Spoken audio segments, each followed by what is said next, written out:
Hi everybody. I'd like to talk today a little bit about taking action and putting ourselves out there, pushing ourselves out of our comfort zone.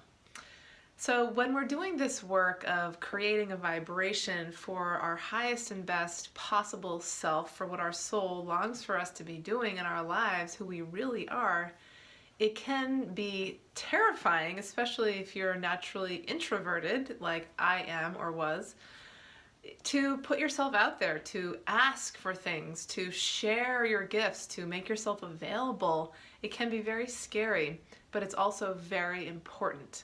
So I'm going to talk about 3 different areas relating to this. First is just some suggestions about how to go about putting yourself out there and how to kind of make it a little bit easier. The second is about really noticing the fears and the doubts that come up often when we're submitting ourselves or putting ourselves on the table for potential failure or rejection, which is very scary, and we don't like that, right? Nobody does.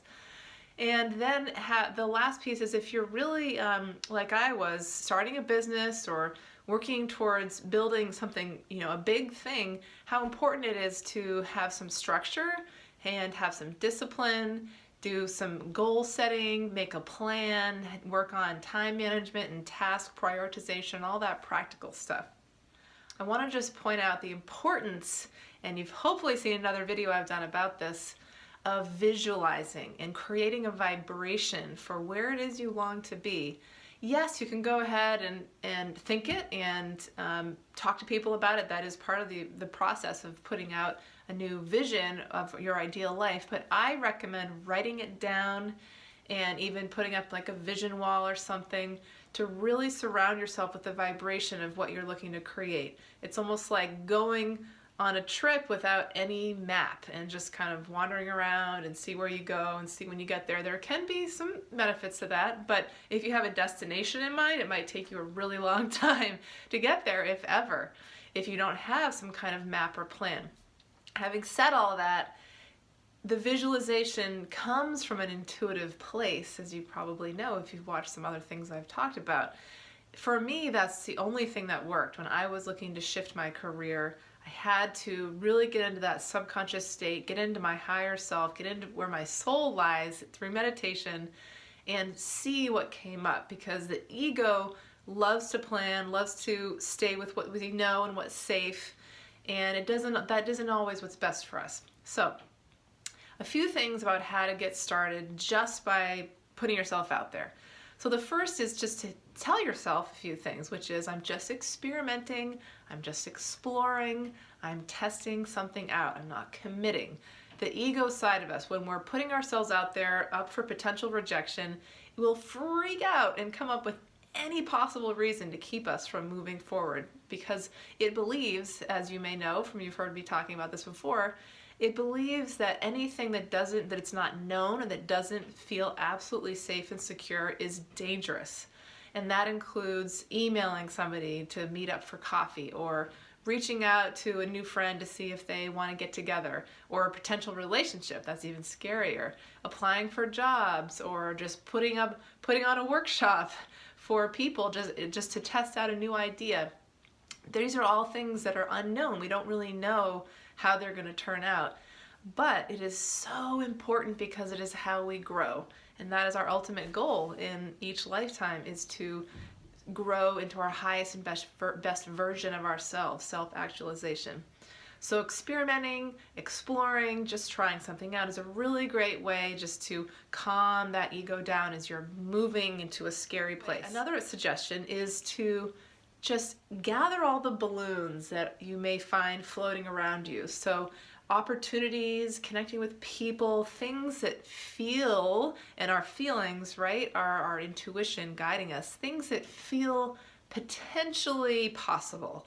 Because knowing that the ego may come up with reasons, oh, you don't really like that person, or you're not going to be able to do that, or you don't have experience in that, or all these things, that it might rationalize why it should stop you, why you should not expand, why you should not move beyond that comfort space. But just say, okay, I'm just going to gather some balloons in. I love to use this analogy. And then you're holding these balloons, and then maybe you might let one go if it really doesn't feel right. Maybe let another one go if it's not flowing. And that's another thing, moving on to the next, is notice where the flow is. So if you're trying and trying and trying and you're just not getting into this area that you're looking to get into, well, there's probably a reason. The universe works like that. So stop trying to force something and noticing if there is interest. Maybe, not giving up right away if you email somebody and all of a sudden, they say no, they can't meet with you. There could be many reasons for that. So not reading into everything too much, right? But if you're having responses after you've tried a couple times, I like to use the number 3, 3 times. If you've tried in 3 different times and it's just not working, well, maybe there's a reason for that. But if you've only tried once and then you give up because it didn't work, that's not good enough. There's probably a lesson, there's probably a growth moment, or maybe some tweaking to be done in the approach, or something that is, as I said before, to be learned. And so that is another piece here, is that we come into each lifetime, just as a reminder, with lessons that we're here to learn. We don't know what these are, but often when things happen in our lives, usually it's difficult things, challenging things to us, and we don't understand why. It's because we set it out for ourselves. We said, I want to learn, and I'm going to go through this situation, and until I learn this lesson in unconditional love, or patience, or acceptance of others, or loving myself, whatever it is, forgiveness, that's a big one these days. Whatever it is, you'll notice that the same things keeps happening and happening until you finally start to learn, or finally start to say, maybe there's something I should be open to here. And just being open to a new approach is a great way to start. After noticing the flow and maybe making some adjustments, you may begin to notice a lot of synchronicities, like running into people or a certain person a lot, or somebody mentions a book you really might want to read. You hear the same book mentioned 3 times by 3 different people. There's a reason for that. It might be time to check it out. These are called synchronicities, and noticing if and when they're happening, that the universe is trying to speak to you, your guides, your angels, whoever you tap in to, is trying to send you the right people. So it's really just a matter of your being open to receiving them and learning any lessons that are there in the process too. As we're doing this work, taking action, putting ourselves out there, putting ourselves out for potential rejection, the ego voice does not like that at all, and almost inevitably will start to freak out and tell us lots of things about why we shouldn't do it, why it's too dangerous. So the 3 things I want to talk about in this little section here is about why or how procrastination happens and how to deal with that.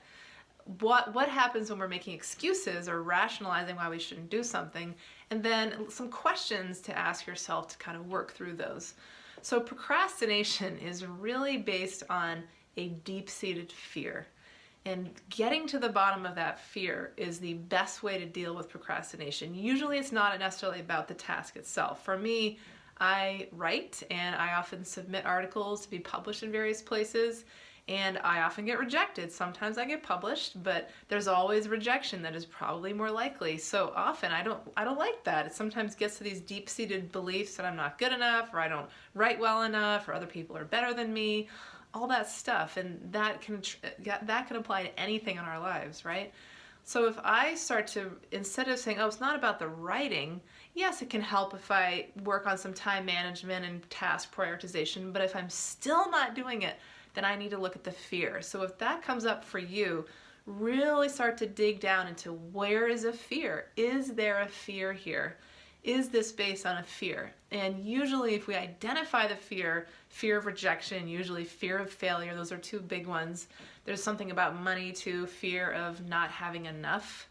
If you start to identify that there's a fear underneath that, that can be freeing in itself. And there's lots of different tools you can work through if you check out other videos I have on working with the fears and the voice of the inner critic or negative ego. So another thing that comes up is excuses and rationalization. I don't like that person, I don't want to connect with them, or I don't have the experience in that field, so I'm not even going to bother to apply. Things that the ego will come up with to try to tell us why we should stay in our tiny little box and not venture outside of it. So noticing those things that are coming up in your mind that might be trying to stop you, they are rationalizing, and the ego can be very, very clever. Yes, you might be very busy. Yes, you might be tired. Yes, you don't have time. Yes, something might cost money. But if it feels like there's some potential possibility there that could potentially get you to where you want to go, then you know that it might be just an excuse. And that leads me to the last little bit, which is some questions you could ask yourself. If I take action, what possible change could there be? Take some time to write that down and reflect on that. And if I don't take action, what possible change could there be, or what will the effects be? Usually it will be nothing, right? And when you weigh them, you're like, well, if I do reach out to this person, it could potentially lead to an amazing new career opportunity or a relationship. And if I don't reach out to this person, then maybe it won't lead to anything. Maybe I'll feel not scared today because I'm not putting myself out there, but it won't get me to those potential wonderful places that I long to get to. Lastly, if you're working on something big, like starting a business, shifting careers, something that will take some prioritization, time management, setting goals and a plan, I suggest doing things from a practical side and really getting disciplined. And this usually, or almost always, comes after the visualization part, after the intuitive feeling side, so you kind of know that you're in the right place, you know that you're in the right flow. But then when you're in the flow, and this applies to things like writing, of course, too, you know that there will still be the ego voice that comes up to try to stop you along the way. One of the things that I found really helpful is to write down what it is I know that I need to do, or steps I want to take to get to where I want to be. So I do have ideas that I want to put into a book, but it's this big overwhelming thing and it seems so scary. And so I know that I need to just create some habits. One of those is writing every day, even if it's just for 5 minutes. And I've told myself just 5 minutes because that calms my ego voice that tells me I don't have time, tells me I'm too tired. I just do it for 5 minutes. And then usually ends up being longer than that, but I tell myself 5 minutes. And so that can apply to anything, starting meditation, just sending an email to somebody will take me, I'll just send one email to somebody I'm trying to reach out to for a career opportunity, for instance, if you're thinking about doing that. Listing all the steps that need to be taken to get to this place and prioritizing them. So usually there are things that we think we need to do that are not as high of a priority as we think. So for instance, I may think that I need to have a really big Instagram following or Facebook following. So I'm going to spend a lot of time on social media trying to get people to follow me to have a book published. But I also know that that's actually a lot easier to do in some ways than just sit down and just write and organize chapters. And so usually it's this one big thing that's the hardest thing that is often the most important thing to be done. So for me, starting it first in the morning before I do other things is really important. There's a great book called Eat That Frog by Brian Tracy, and he talks about that. The first thing in the morning is the frog, the eating it first. The one thing that you don't really want to do, that you've been putting off, that seems really hard, is probably one of the most important things you can do. Well, you have all these steps, you can kind of list them. All right, is sitting down to write every day going to get me to where I want to be, to have actually a book done? Yes, that is the most important thing, is trying to, connect with people on Facebook and Instagram all the time going to get me to getting my book done? Well, yeah, it could help with the publishing part, but it's not the key piece. So that goes down on the list to, C, if you rank them, A, B, C. I might put that as a C, where it's good to do, not super important, whereas writing every day is an A. The B might be, gathering ideas and taking notes throughout my days to have ideas for things. That probably actually might even be an A. So that's just me. So come up with different things that you will each step towards a big goal that you have, and rank them as A, has to be done, is so vital important. B, would be nice to get done but isn't super, super important. C, would be nice but it's not high on the priority list. And then D, there's things like how we spend our time, like just scrolling through Facebook feeds or reading random emails that have nothing to do with what you're working on. So those are things that can be eliminated, just getting rid of those. Those are usually the procrastination delay tactics. So after prioritizing some steps, I find it very helpful to then write down goals. So where it is you want to be, maybe even set some benchmarks. I want to have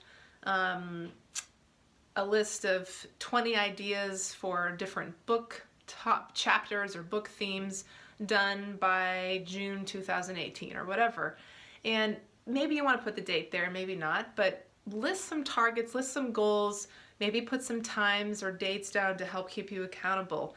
And really get into those. Are they realistic? It's good to shoot high, but not too high, because you don't want to set yourself up for failing over and over again and not reaching your goal. Then you just feel that doesn't feel good, right, to anybody. After you have some goals, make a plan. Now, it's funny that I'm saying this because I often think that we make too many plans in our society, and often those plans are not from an intuitive place. But again, when you're in a place that you know is right, that you know is based on your highest vibration, then a plan can be incredibly helpful. And for me, having a business, it is essential.